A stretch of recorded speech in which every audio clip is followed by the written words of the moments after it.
Hey, this is Jay Holgate with SEC Sports Report in Atlanta, Georgia. Today I've got the honor of having Joe Person with the state newspaper on the phone with me. We're going to talk a little bit about the South Carolina recruiting class for this past year. Joe, talk to me. How are you doing today? Doing great, Jay. What's happening? Man, it's raining here in Atlanta, and we're supposed to get another inch within the next 24 hours. So, but it's a good time of year with recruiting, and I know you did a good job of following it.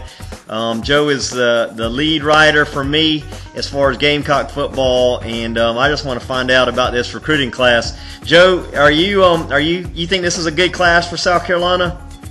Well, I think it's a solid class.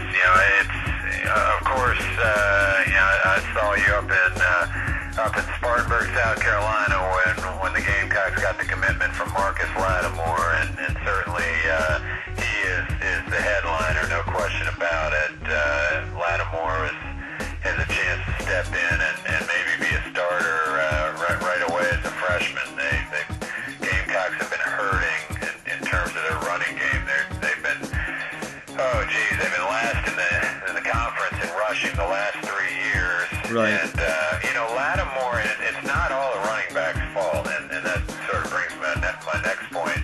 Is the line here has not been real good under Spurrier, and they went out this year and they made that a priority as well, and maybe why this class wasn't ranked a little higher. They kind of loaded up with 6 offensive linemen, which represented a fourth of their class, and that's not always real sexy as far as the stars and the ratings are concerned, but it's something they needed to do. They needed to build up some depth along that front five, and they think they did that with some of these guys. Yeah, one thing that I notice about Steve Spurrier's recruiting is he basically stays in the Golden Triangle. He likes South Carolina, Georgia, and Florida, and he'll even go up and steal a couple of kids out of North Carolina. I think that's a formula that works for South Carolina. Spurrier's got a house down in Florida. Doesn't he still have a house down there in Florida where he can actually recruit those kids from? Yeah, he's got a condo, and he's building a big beach house down there in Crescent Beach. It should be done, might be done by now. Yeah.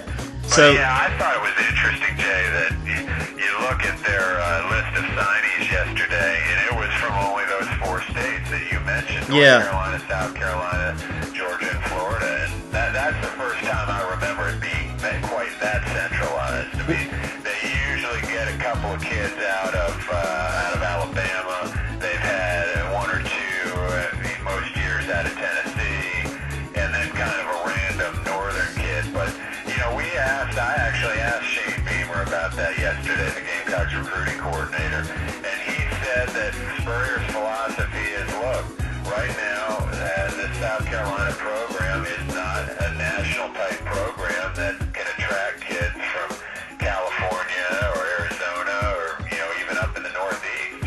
He thought that was a waste of their recruiting resources and a waste of their time. Well, the reality is for South Carolina, I mean, you can recruit a lot of kids out of South Georgia, Atlanta area. You can go up to North Carolina, it's not that far away, and definitely go down to Florida. And if you get, 5 or 6 good recruits out of South Carolina, it really should take care of itself. There's plenty of athletes within 300 miles of there, and I just think as far as time goes, it's very expensive to get on planes, fly places. It takes a lot of time. You got to stay in hotels. When you can go up to Spartanburg, recruit a couple of kids from the upstate, come back that night, man, I mean, that beats, that's the way to do it. So I think it's a good strategy. And, I know with some of these other schools, like Auburn was recruiting from 11 different states. And I just think, they're spending a whole lot more money on it. But if you don't mind spending the money to fly all these kids in, it's no big deal. But I think it's just a good use of resources. Yeah, I think it works for these guys, especially where North Carolina is concerned. If you've got kids up there growing up in that Tobacco Road Research Triangle area who want to play in the SEC, who might not necessarily, who might be looking at the SEC and how they won, the last 4 national championships. Well, this is about the closest option to do that. So I think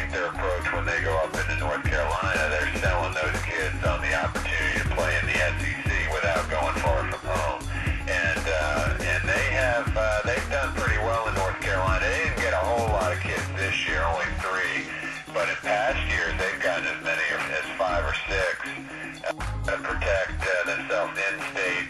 They did a pretty good job. They've actually done a very good job of that here lately. You know, the last 2 years getting arguably the state's 2 best premier recruits with Alshon Jeffrey last year. Right. And of course Lattimore this year. Yeah. And it was a big year for them in state. They got 9 kids from in state. The other guy who probably deserves to be mentioned is the Kelcy Quarles, defensive lineman from Greenwood, who, like Lattimore, was a parade All-American. And he has, of course, he has strong ties to the school. His father played under Joe Morrison back in the 80s on those Black Magic teams. So Quarles, I don't know how hard he considered those other schools, but I know Gamecocks were glad to have him. The thing when I met with Lattimore on the signing day, the thing that basically evolved over time was, I think they really liked Steve Spurrier a lot. They felt like initially they felt. They did the cha-cha slide with Man, I know. I think they were kind of that was kind of a joke, but I think in the big scheme of things, what they kind of told me behind closed doors is that when they first met Steve Spurrier, they thought that his personality was a little too strong, and I think they just thought he was a little too honest. Which a lot of us have kind of said that about Spurrier, that he's just brutally honest. Sometimes he could tone it down a little bit and probably be a little more successful with his statements, but he's very honest. And from the very beginning, when they first started talking to him, they talked to him, and he told him, he said, "Hey, I don't promise anything." He said, "All I can tell you is if you compete hard here, you'll have an opportunity to play." And I think over time that kind of settled with him, and he never downplayed any other school. Spurrier never talked bad about other schools, and I think the Lattimore's, Marcus liked that a lot. Over time, a lot of other schools were saying bad things about South Carolina because I think they felt like that South Carolina was in the front for most of the recruiting period. But we don't hear a lot about Spurrier. We don't hear a lot about him behind closed doors. But I tell you what, I have a lot more respect for him right now than I did a week ago, just based on the way that I've heard that he handled this thing. And he called a lot, and he worked this thing pretty hard. So, it's good stuff, and I'm glad you guys got some good players down there in South Carolina. I'm going to enjoy watching Gamecocks. A lot of people in Atlanta are very optimistic about South Carolina. They feel like Georgia's down, Florida's down next year as far as not having the quarterbacks, and Tennessee doesn't have a starting quarterback yet either. So I think South Carolina really could be, if they play it right, they could be competing for that top spot in the East.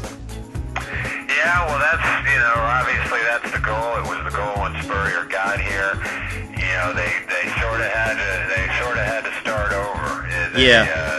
He basically said that last year that it's not where he wanted to be, but in year 5, for a variety of different reasons, I think they made some mistakes in recruiting kids his first couple of years.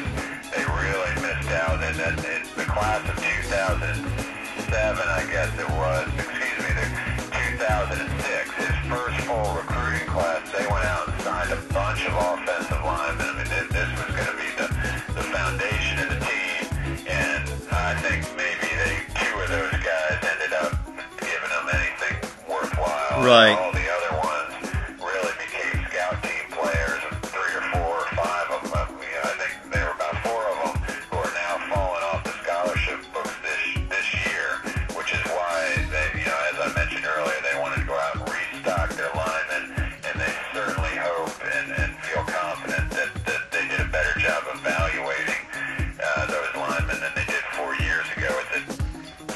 Hey, Joe, I appreciate it, man. I know you're busy writing stuff. We love your stuff on the State at thestate.com. You're my source for Gamecock news. I start every day out. You're one of about 10 guys I read every day that follow SEC sports. I appreciate everything you do. I just love your angle on stuff, and I appreciate you coming on with me today. Glad to do it, Jay, man. Take it easy, and good luck with the site. Okay, thanks, man. We'll see you.